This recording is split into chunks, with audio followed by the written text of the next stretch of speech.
I could always hear their parents talk about wanting to buy something in Dubai. Because 2008, 2009, there was a 0.01% of population that was buying properties. The day you become a consultant, you've bought that client for yourself for the rest of your life. Maybe I don't want to work with the system of leads. Maybe I want to continue networking. So I never went to the office. From social media, you don't need to go to business because business come to you. I only tell people one thing. If you want to improve your TikTok or your Instagram, and if you don't have ideas, go to my page, copy paste. Greetings, dear listening. Today we have visiting with Zoheb. Zoheb, thank you for your inviting us. We're very glad to see you personally. Thank you very much. Yeah, thank you. Because before we see only your personal social media. Yeah. Okay, that's nice. I think your person has got a big history in Dubai. And we're very interesting today. Heard about your personal experience in Dubai. Sure. Yeah. Can you talk about it, please? I'll keep it very short. I've been in Dubai since I was a kid. I came here probably at the age of 8 or 9. Lived here all my life. Saw how Dubai was built. I studied and then dropped out of college and then just got into work. And I think early 2005, 2006 was when I started my journey in the real estate industry. So yeah, that's when the whole freehold property was announced. Oh, it's the first time work only freehold for me. Freehold was announced in 2002, 2003.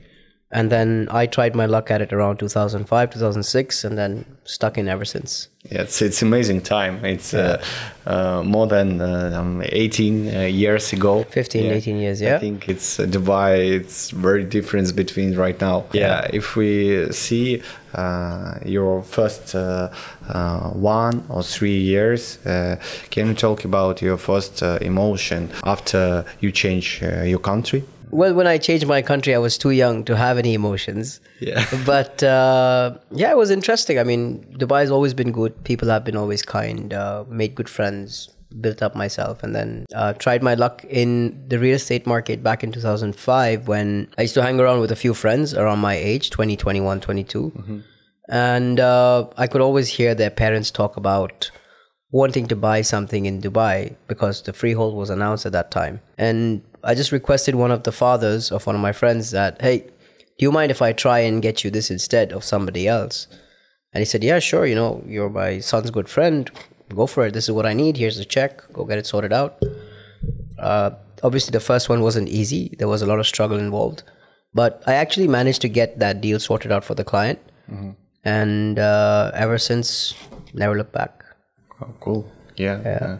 So right now, your person, it's very cool stars in Dubai. Really, it's true. It's not my joke. Yeah. And how you come to market real estate? It's your mind, it's your dream, and which your way to real estate? Can you talk? I think what got me into it was obviously the first commission check that came out of the first transaction that I made at an early age. And then obviously enjoying the freedom to move around as per my convenience. Mm-hmm. Meeting high net worth individuals is something that has always attracted me. And just building that high net worth circle with the right kind of people and just being able to do what I like to do all the time. So, yeah. If regular agent want to be like a real estate expert like you, what he need to do first of all? What he need to learn first of all? What condition of this person should be? I'm not an expert yet. I still have a lot to learn and a lot to understand to get myself to another level. Of course. But I think what is lacking in today's real estate brokers in the market is that they just want to go out and focus on the sale. They don't want to go into the rental market. They don't want to go into the resale market. Everybody today wants to capitalize on the off-plan sales. Mm-hmm. And I think that is a major drawback for what I'm seeing today. If the agent can spend a little more time doing focusing on the rental market, the potential of the clientele that is there is something that they don't know about. Back in 2008, 9, 10, 11, when the global economic crisis had hit, I was on a platform which had just been introduced to the market, which was Dubizzle. And at that time, nobody was using it. So I shifted myself from the sales into rentals. Because 2008, 2009, there was a 0.01% of population that was buying properties. The rest of them were all sitting quiet because this is something we had never seen. So I decided to move my focus into rental market. And that is something I did heavily across the board. And then those clients are still in touch with me today. When they want to buy something, they want to rent out their apartments, they want to sell their apartments. These are landlords who own a lot of properties as well. They want to move it around. So they didn't find anyone. When I jumped in, built that rapport with them, which exists till date. So this is the thing that is lacking. Plus, what I don't think a lot of brokers do is surveying the map, which is on Google Maps. Something as simple as that, to find out which areas of Dubai are worth looking at for, let's say, their investor. If they have a buyer sitting across the table, I've seen a lot of people just put out whatever is there in the brochure or whatever they saw online or here and there without any actual research. Okay. Many times projects do get launched in far out locations and they sell a promise that this project will perform in a certain manner. But it's based on what statistics? What are the USPs around it? What is the reason that someone will drive for 1 hour to get to their house, which is supposed to be in Dubai, but it's still an hour away? Of course. So there's a lot of things that come into place. And I think that's very important. Simple things like this. Yeah, it's same. Because I started in Dubai not so far. But first of all, what I need to do and what I do now, not only Dubai, it's like Ras Al Khaimah, Abu Dhabi, Ajman. You need to understand location. You need to understand where the buyers' children can go to school. If you have hospitality facilities like park, sports facilities, and different kind of. It's a very good thing. Yeah, I think all that is really, really important, as these things are what maintain the value of the place where your client is buying and gives him more reason to want to stay there and rather not look at it 5 years down the line that, oof, I bought it at a particular price and now it's dropped down more than 30% because I did not look into these factors, which is so important. It's very interesting for potential investors rent his apartments for fast time, only 1 month, maybe 15 days, and it's a format the same like Airbnb, more interesting than long-term format for 1 year. But what do you think about how future technology can help for rental market? I think a lot of portals have already come up with a few good things, like you have the 3D walkthrough, and now they're implementing the whole, this true check and verified and so on and so forth. And I feel that if they keep improving and if they keep making it better, I suppose it will make the life of the broker a lot more easier. A lot of people have the fear that it'll take over our job, but that's clearly not happening because, people need to deal with people. And no matter how advanced I feel, at least not in our generation, that AI may get, I don't think it's going to take over the job of a broker in the market. But yeah, obviously it's a tool that helps us to make our lives easier, allows better. People don't need to fly down to see the apartment. They can have just a 3D walkthrough like the one you were showing me outside and so on and so forth. How many time you spend to understand that you can and you will do your own agency, Bull and Beer? I worked with a lot of agencies, yes, in the past. Many of the agencies were like your standard Dubai real estate agencies where, you're just given a sheet, you're supposed to call, try to find a prospect and try to sell something to them. I transitioned from the secondary market back to the off-plan market around 2017, 2018, when the market was still very soft. And I got approached by a very big agency in the UAE. They have a few branches all across town. And I said, okay, you know what? I was quite excited that, a big agency wants me to come work with them. And when I joined them, I realized that they had the same system. There was nothing different between my previous agencies and the new agency. So what I started doing was I just started going out and networking a lot. I lived on networking. I would leave my house early in the morning. I wouldn't come back home before 10, 11 o'clock at night. This was my day-to-day routine. And I realized that I'm able to build more connections and more relationships with people in person rather than just sitting behind a desk and calling people. Yes. So carrying that forward, in my first agency, I did a few transactions. 2 years later, I moved on to the next big agency that approached me again. And this agency was one of the top 5 with the major developers of Dubai, always, for a very, very long time. And one of their owners was consistently after me that, like, hey, I need you on my team. When I joined there as well, I saw a similar system, but they did provide some leads. But obviously, we know that leads are always filtered. The good leads go to the, the better leads go to the people who are in the inner circle, and the average to mid-level leads go to everybody else. And that is when I decided that, you know what, maybe I don't want to work with the system of leads. Maybe I want to continue networking. So I never went to the office, because throughout the day I would be out and about meeting people every single day. I mean, in a day I could do 150 calls and get 147 of them telling me no. Or I could go out, meet 20 people or 15 people in a day, and maybe 5 or 7 would talk to me. So that was a bigger ratio compared to how many people spoke to me. Of course, not every person I spoke to would give me something in return, but over time, I was able to build those relationships. Good conversion. Better conversion. Much better conversion. And that is what I believed worked for me. After moving on from this company, I moved to the third bigger company again, thinking that, okay, you know what, they're a little more organized, they're a little more, they have trainings and so on and so forth. So I can enhance myself further. Moving back there, same system again. So I said, you know what, I'm never going back to the office. I'm going to continue what I do. And I kept bringing business in. Eventually, I realized that I am sharing a lot of what I'm making by myself with somebody who I feel did not deserve a cut at that time. So we put across the offer that, you know what, maybe we can work out the structure of what we earn in a different manner. So both the firms are beneficial. And I remember the owner of the company even telling me that you don't have a desk. You're not on any portals. You don't use the videographer. You have your own content guy. You have nothing in the office, but still you are on top of the list. So why do you want to leave? I said, because I believe what all you said is absolutely right. And I think I deserve a bigger commission split compared to everybody else, because I'm obviously generating a lot more business. But that didn't sit very well with him. So that's when I decided to move out. I freelanced for a few months. And then I had my wife behind me. So obviously she's like, you need to start up your own agency.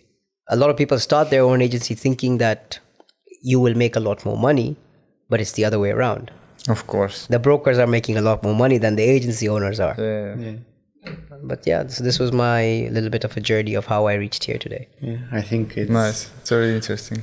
Wife, good motivation. Yeah, of course. Yeah, she's one of my strong pillars. Yeah, that's how wives working. Just kick. Right? They're just kicking from the back. Yeah. That's their task, you know. Yeah. What can we do without them? Just running around with a piece of wood or something like that.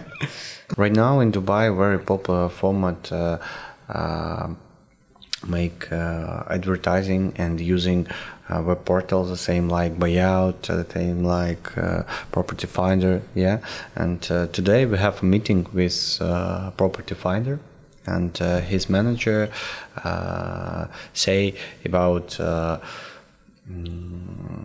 you classic platform didn't have opportunity help if you just for 1 or 5 or 10 listings, maybe more 20, 100 listings, it's 2,000 listings, it's not important. Important to you gather portal, yeah, listings to portal and your personal SMM specific. And I think your strategy it's really better. And what do you think about web portal? How can help Property Finder and Bayut for professional audience brokers? I wouldn't know too much because I don't remember the last time I used the portals. I'm not on any of the portals. You will not find me on any of them since probably 2018, 2019.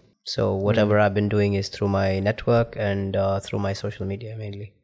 Yeah. It's like from social media, you don't need to go to business because business come to you.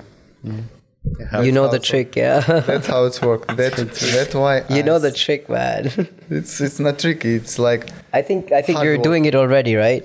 I try to do this, but not so good like you. But I try to do my best. Nobody started at the top, right? Of course. I get a lot of people calling me, oh, it must be easy for you. You have 120,000 followers here. You have 140,000 followers there. And I just want to turn around and tell them that, hey, buddy, I wish I started with 150,000 followers. Probably I'd be at 1 million right now. But it doesn't matter how many followers you have, to be honest. 2 of the girls on my team have less than 6,000 followers. Both of them have closed 1-1 transaction in less than 3 months of being aggressively active on social media. Less than 6,000 followers. Your numbers don't matter.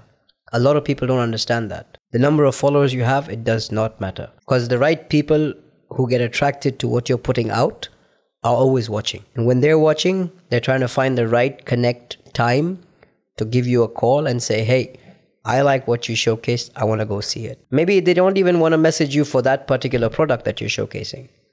But that is when they felt that, okay, now I'm ready to connect with this person because you know what? They've been giving so much value. And I think now is the time that I'm going to call them. I've had friends from childhood, from high school. We lost touch with them. Of course, after school, we move on with life. And this gentleman and I were very close friends in high school. Like we'd get in trouble together.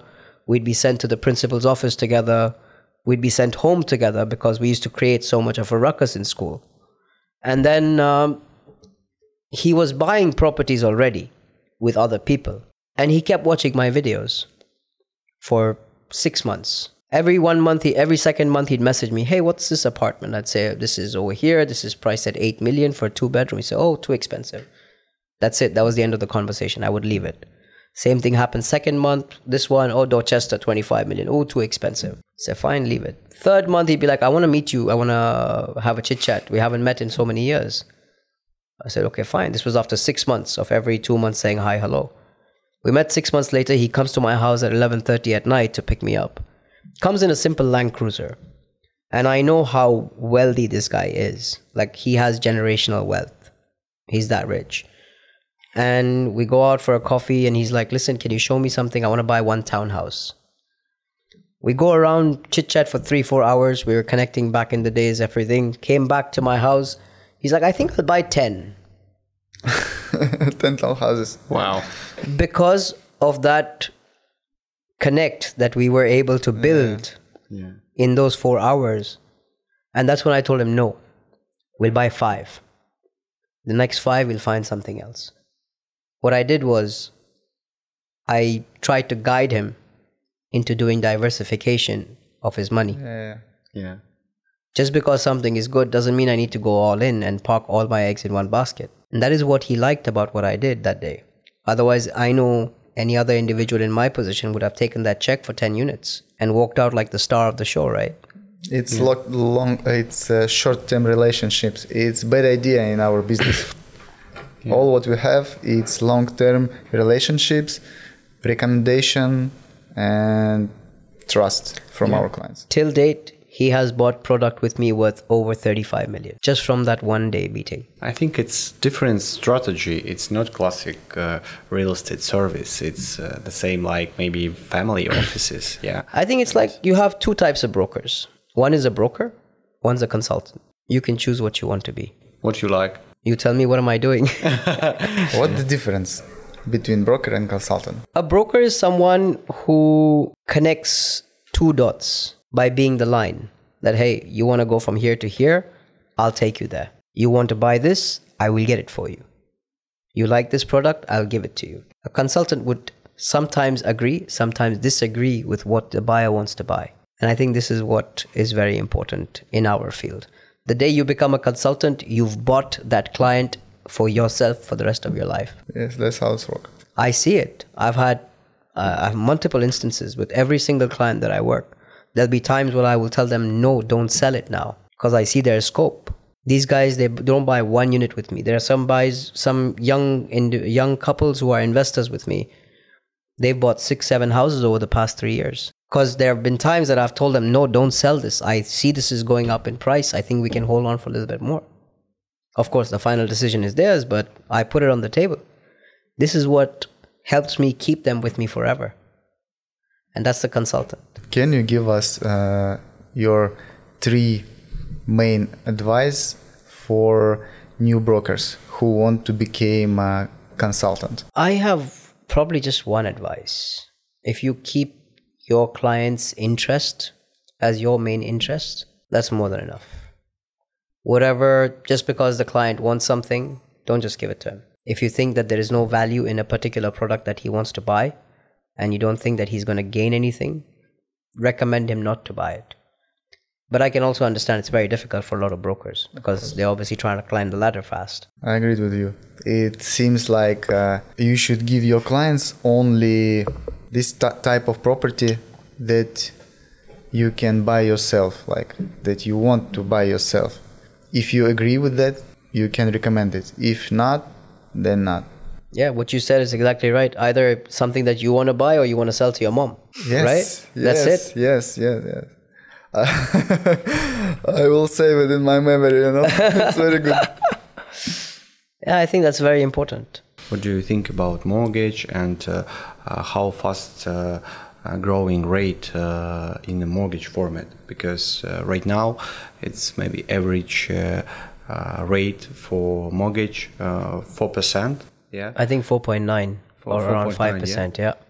Yeah, maybe can you talk about more information mortgage, maybe all history, maybe you remember rate 10 years ago? I'll be frank and honest. From the start, I never really got involved in mortgages. Okay. I would just tie up with a consultant who would manage it. But I do remember that back in the day, the mortgage rates were really, really low. And I think COVID was the time when I saw it the lowest, which was around 2.8, 2.9%. And now it's back up, right? We're like around 5.5% if you're based out of Dubai. And if you're international, it's almost about 6.5%, 7%. Really? 6? I'm working with one individual currently for the past 2-3 months. Initially, when they tried to apply for the mortgage, they wanted to apply from India. And the father was buying his daughter a house over here. But the father wanted the property in his name, so the mortgage would have to be done under his name. And they quoted him about almost 6.75%. Wow. Approximately. So that was the kind of thing. But since you bring it up, I have shot a lot of videos in the past with a mortgage consultant sitting across the table with me. And I have them on my socials, but nice. Not too much in depth. Answer for all questions. And now then some of my friends ask me something like, Ilya, how can I make mortgage in Dubai? I go, okay, you can see it in my Instagram just and give them link like no. That's usually what I do whenever I get questions. I use that as a brochure. My Instagram, my TikTok is my brochure today. Yes. So if anyone has any questions about something, they want to understand something better, they want to see details on the project without me having to explain it to them, I just send them a link. I have certain projects that I go and shoot a full format video, which is a good 10, 15, 20 minutes, explaining the entire development. Any client wants to see it before they have a Zoom call with me, or if any client wants to even understand a particular project, I say, watch the video first. And then when I see you, I don't have to waste my time doing that. Right. So this way, I'm building my relation with the client over that Zoom call rather than trying to explain the project to him. I like your video from Heart of Europe, this seahorse. I like it. Don't bring up that junk, man. So, where you take your ideas for your content, for Instagram, for your videos? They are so funny, so dynamic, so interesting. I have a lot of help from a lot of people who are very close to me. I would say, obviously, my wife has the upper hand. She comes up with a lot of good content, ideas. I also work with a team called K9, who does my other type of, they do the execution along with the ideas for the stuff that you see on Instagram, TikTok. And we just we sit together, we brainstorm. What I've tried to do mainly all the time is to try and portray my personality. What you see on camera is what I am actually in person. That is me. That's how I behave. That's how I act. That's how I am with people. And I just try to keep it as real as I possibly can. And whatever you see on YouTube is thanks to my gentleman over here, Mr. Asad. Yeah. So he does all the YouTube long form content for me. So I think I'm surrounded by a good bunch of people who we help lift each other up, basically. So yeah. Secret in your team. It's all my team. Good. If you want to go fast, you can go alone. If you want to go far, you need to go with a good team. I guess so. Good strategy. You can't run the ship by yourself, right? Of course. What is the main secret to build this powerful team, like your team? There's no secret. I think it's about being picky about everything, every single thing. I was very particular when I started hiring as well. I don't know if you saw it. Usually the conventional way is that people will ask you to send a resume or your CV. I didn't want to do that because in my mind, that was a hassle. If I ask for CVs, I will get 1,000. Yes. 1,000 CVs means at least 3 minutes per CV. If I want to go through it, try to find where the experience is written or what school they went to is written or whatever it may be.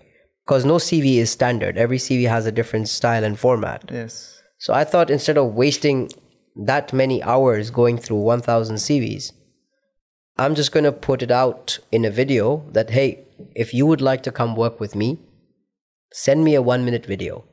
All you have to do is lift up your phone, record yourself for 1 minute, just talk to me and send it across. Good. I saw this, your reels, and actually I almost sent video for you. Why didn't you? Because in this time I just start, and for me that was like too difficult to make this video. That was, as I told you before, that was a battle with myself. But now I think I send it to you for sure. Okay, that's cool. No problem. Please go ahead. Yeah, that's why I just put out that request that drop me a 1-minute video. Nice. And I knew a lot of people told me that, you know what, this is silly. Who's going to send you a video? And I even had my wife tell me that, hey, you know what, I don't think people are going to send you videos. Not everyone wants to do social media. And I totally agree with that. Not everyone may want to do social media. Okay. But there are people out there that want to do it because they've probably tasted what comes out of it. I have tasted it for the past 2.5 years. I just want to build a team that can do this by themselves. I want to build it in them to be able to do that by themselves. Today, 2 of my brokers have closed transactions having less than 6,000 followers. So it's all about that. And I got about 80 or 90 videos.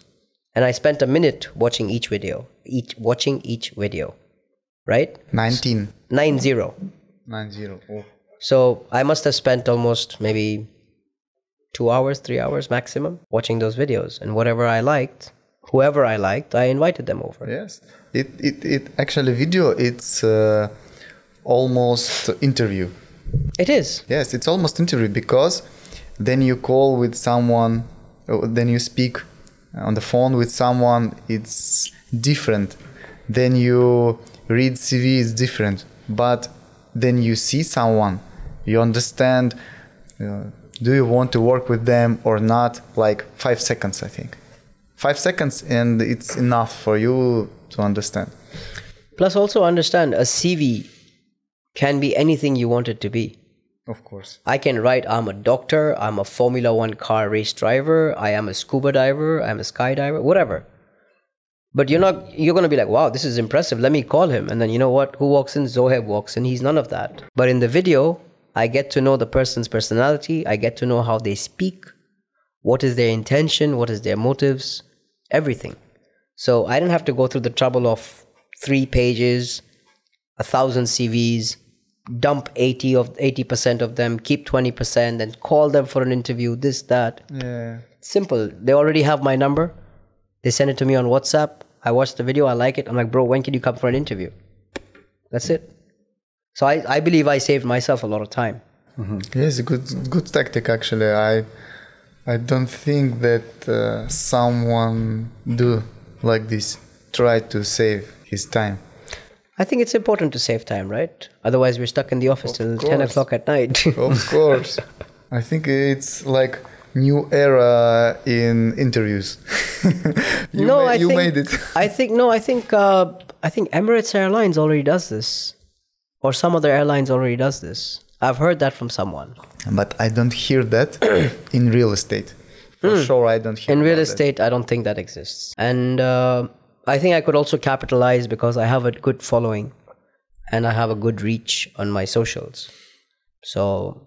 And people see me in the market, right? So they know what the kind of work I do. So I guess it was beneficial. How long time you started your social media for Instagram? 2018 is when Instagram, I think, introduced stories. Oh, stories. Before that, it was just pictures. And then they had stories. And when I saw that, I said, okay, you know what? I like the app Instagram. Let me try this. And I kept doing that regularly. And in that much time, this gentleman found me. And he was after me to shoot content all the time. And I remember those days we used to run around the streets shooting content and this and that. And it wasn't a regular thing because I was also getting acquainted to how social media was taking shape. So we did that on and off for a while. And it went pretty well. Then Asad started something else, and then he came back into the field. And in that much time, these kids from K9, Fahad and Majdi, they approached me saying that, hey, you're already putting up so much on Instagram. Why don't you come to TikTok? Now, I was a guy who was accepting, adapting with obviously the circle that I have of friends and people who support me to keep moving into the next step. But when these two 22-year-old kids were sitting across the table and they're like, you should get onto TikTok. And my first response was, are you stupid? They're 8-year-old boys and girls dancing on their application. I don't think this is going to work. Yeah. But then they were persistent. They were like, no, you should try it. You should try it. So I said, okay, fine. We negotiated a rate. I put aside a budget of 6 to 8 months that I'm going to try it for. And then we just kicked off and then never looked back. Thanks. So do you have a profit from TikTok? No, I don't make any money from social media. But I do make money from the clients that buy with me. I mean, did you receive clients from TikTok? All the time. Really? My first transaction happened after 6 months. So I used to post 30 videos a month. That's one video a day for 6 months. And the first individual found me from Texas, Dallas, Really? in the US. Interesting. And he messaged me saying, hey, I have a budget of 1 million. I want to buy a 1-bedroom apartment. So I said, okay, sure, no problem. Come on down. Let's see how this goes. Sure. I was getting inquiries, but nothing serious for the first 6 months. This guy flew in. On the first day we had a meet. He was very impressed with all my work. He was very happy, very trustworthy. And he was like, okay, you know what? I'll buy 2 apartments. So I said, okay, great, no problem. 1 month later, he's about to leave the country. He comes back to the office to make the payment, the balance payments. And he's like, should I get 1 more apartment? So we picked something nice for him and we recommended him to take that. A month later, he saw me on Instagram with a new project. And he's like, why did you not tell me this? And my first reaction was, you came with a budget of 1 million. You bought apartments worth 4 million already. I don't think you have more money. And that was a mistake I made again, to assume what someone's capacity is. In the next 2 months, along with that month, he bought 2 more apartments. So he spent almost 7.5 million dirhams, which covered the past 6 months' cost for me from TikTok and some additional money. That's when I thought, okay, you know what? I need to go hard. I will my TikTok for sure from this day, from this evening. I only tell people one thing. If you want to improve your TikTok or your Instagram, and if you don't have ideas, go to my page. Copy paste. You never know what will work. Because your videos will not go to my clients and my videos will not go to your clients. Yes, correct. You have a different accent, you have a different look, you have a different language. I connect more with the Asians, Indians, Americans, so on. You might connect with the Russian billionaires, who knows? That's the plan. Best of luck. Thank you. Right now, it's very comfortable time because you can make your personal content only one place, and you can share all content into three social media. Yeah, you can share it a lot more places. Yeah, which social media it's very popular for you? I think for me would be Instagram first, TikTok right after, YouTube after that. For me, YouTube has been a little slow because also the kind of content I put on YouTube is very serious, very educational. Obviously, thanks to the help of my friend over here. About podcast format. Something like that, where I'm just talking to the camera. But Instagram, TikTok is more interactive, more funny, more serious, a mix of everything. And then I use that audience and try to drag them to YouTube. But yeah, I've had 2 transactions from YouTube. Oh, you have all count transaction also. It's important for me to understand the dynamics of what is working well and what is working medium so I can focus and improve the other platform. I post my content even on LinkedIn and sometimes on Snapchat and sometimes on YouTube Shorts. But every time I meet someone who's here to buy something, I ask them, where did you find me? And then they tell me, and then I say, okay, you know what? This is the one that's blowing up completely. I'm good over here. I need to focus and improve the second and the third one. So if I can capture all the audiences, good days. Yeah, of course. You need your own analytics about resources that you use. Because then that's when you know what you need to improve, right? Of course. Strong sides.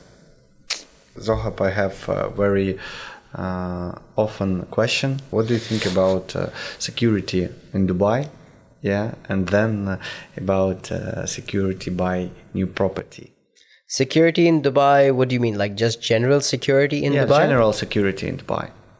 You've seen my videos. I just leave things on the table and I walk away. Maybe you remember interesting story about security in Dubai. My car was stolen back in 2005 or 2000. I think it was 2008, 9 maybe. One of these years. I was stupid enough to leave it at a gas station with the key inside, the ignition on. And I decided to go inside to get me a drink or some snacks. I came back out. I saw someone get into the car and just drove off. Really? Yeah. But this happened over maybe 15 years ago.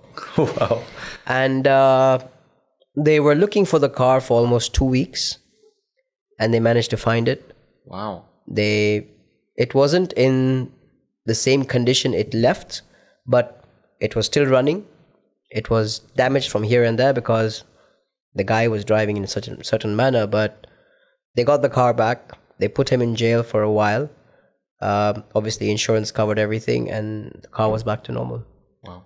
But security today is on a different level. You could literally leave things out in certain areas of Dubai and not worry about it. What do you think about security of buying apartments here? Are you talking about off-plan apartments or ready apartments? Off-plan apartments is if our potential buyers living within another country, because it's very often question if I'm living in USA, Australia, Brazil, how can I buy property in Dubai and how can I transfer for money with Dubai? Pretty much all the developers are, it's a law for the developers to have an escrow account for every single project.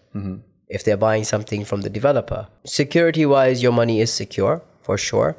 But I also feel that it is the responsibility of the individual who's buying the property as well to do his own research in terms of maybe the reputation of the developer. Because the government can only secure this much. The rest of it is on the developer itself, right? If the developer has a good track record, then you want to park your money in there. If the developer doesn't have a track record, then you're a little skeptical, just to be sure or not. But Dubai has secured that part, that your money goes into escrow.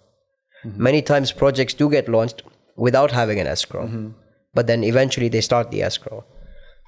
Now, I've seen people make the mistake of having the fear of missing out on a particular project before the escrow's on, and then they've put money as well. So it's a matter of the individual making the judgment, whether is he willing to take that risk. Right? That makes sense. How much higher rent in Dubai than in other tourist cities. And which tourist cities? Okay. Because I wouldn't know that much. Yeah. About popular city, maybe Paris. Yeah. Maybe Barcelona. Maybe in other Miami. Miami. Yeah. Because in other investors see for buy property in Dubai and see Dubai has got competitors in the world. I think the rental income makes sense when the purchase price and the rental income that you're generating is a fair amount. Let's say in Dubai we have anywhere between 7% going up to 8.5%, maybe 9%. For long term. For long-term returns, correct. To be realistic and to be conservative. The prices in Dubai, or the price per square foot in Dubai, comparatively across the globe is a lot lower. If you were talking about a city like Miami, I know the price per square foot there is pretty crazy. Yes. Right? And that is why I see a lot of people from across the globe bringing their funds in here, where the price per square foot is low, so they can enter at a lower ticket price. $300,000 gets you a nice one-bedroom apartment, which is a good 600-700 square foot. Sorry, did I say $1 million or 1 million dirhams? Sorry, 1 million dirhams. $300,000, which is a million dirhams, gets you a nice one-bedroom apartment in a prime location. Whereas if you took those $300,000 and you bought a property, let's say from where I am accustomed to, India, in a prime location, you wouldn't get anything. You would probably get an apartment which is 300 square foot or 400 square foot, and that's supposed to be a one-bedroom apartment. For $300,000? Yes, sir. Really? In India, really? It's also still difficult to get. Why? I thought that real estate in India, property in India, not so high. If you go to some of the prime locations, Okay. no, I'm not talking downtown. Okay. I'm talking areas like JVC or JVT or Ajman. For example, my father bought a house in Bombay, the city where I come from. He bought a two-bedroom apartment, which is almost 800 square foot, back in the day for probably, let's say, $200,000, maybe 30 years ago. Today, that same apartment is worth 2 million dirhams. So if you see the price difference compared to how it is in Dubai, it's huge. What he'd pay 1 million dirhams for 800 square foot over here would be a one bedroom. You'd pay 2 million dirhams for a two bedroom in India, which is the same size. So the price per square foot is what I'm trying to say is really high. Yes. Compared to anywhere else in the world. In Dubai, it's the lowest compared to anywhere else in the world. And that is why it makes sense for a lot of people to come here and park their money. Which difference ROI you think about this country? India gives you around 3% Maximum. I don't know how much it is in Russia or... In Russia, it's same, maybe 3%. maybe low, maybe less. Because the price of the property is higher. Yes. That's exactly what I was saying. The price per square foot is high. Yeah. Same thing with the UK. You get 3 to 4%. The UK crazy now. Really. I spoke with the clients from there and I spoke with my friends from UK. It's like impossible for regular mortal. Yeah, you have to go to some place like Furjan to buy an apartment. Yes. Which is quite far. Yes, actually, what do you think about this three location? Ajman, GVC, and Jebel Al Furjan. Ajman, I don't know anything about, so I cannot comment. It's not my area of expertise. JVC has been performing pretty well over the past couple of years because of it being in a fairly central location, because now Dubai is moving to the other side. Yes. So JVC is kind of a central hub which has access to both your major highways on either side. And it's still considered close to the city because you have 15 minutes to Marina, Palm Jumeirah, 20 minutes to downtown, 30 minutes to the old airport, 30 minutes to the new airport. So I think JVC is doing pretty well. Furjan, I'm personally not a big fan of the area because I find it to be a little bit far. Al Furjan. Al Furjan. I mean, if you were to look at it from Marina, it's also 15 minutes to Furjan. It's also 15 minutes to JVC. But if I want to go from Furjan to downtown, I'm spending about 25-30 minutes. Yes, it will be more. Plus, I know they have a metro come up, which is great. But I still feel it's a little bit on the outer circle, outer areas, in my opinion. Yeah. Discovery Gardens is a popular area. A lot of people live there. Furjan is just next door to it. Interesting. But what do you think? How soon will the metro station be built in GVC? I'm assuming Dubai is known to deliver projects pretty fast. Maybe in the next 3 to 4 years, I think, because that same metro line is supposed to pass Damak Hills, Arabian Ranches 3, go down to Maidan, and then go to Creek. It's like until 2028. Probably. Should be ready by then, hopefully. Right now, we are make a platform. Our platform, the name of Behomes company, and right now we have audience more than 2,400 brokers who used our platform. It's brokers who worked only in a real estate agency. It's not classic freelancer brokers. Maybe how you can help this audience learning new materials and growing his personal self with professional sphere property. I am working on something at the moment to just put it out there for the brokers in the market. It will probably not be out by the end of the year because simultaneously I'm working on 3-4 more aspects to help build the business for my team over here. But eventually I'll be coming out with a small little program at the end of maybe early next year to just guide brokers or to help them out or to even just give them some knowledge here and there. But whatever I try to do, I put it up on my social anyways. So yeah, it's okay. Thank you for your answer. So Zoheb, thanks a lot. Thank you very much, man. I appreciate it. It's very good time. I think you invited me, so thank you for that. Thank you for your time. Future. Thanks a lot, guys. Thank you for your time. Go subscribe to our channel Behomes and see you next week.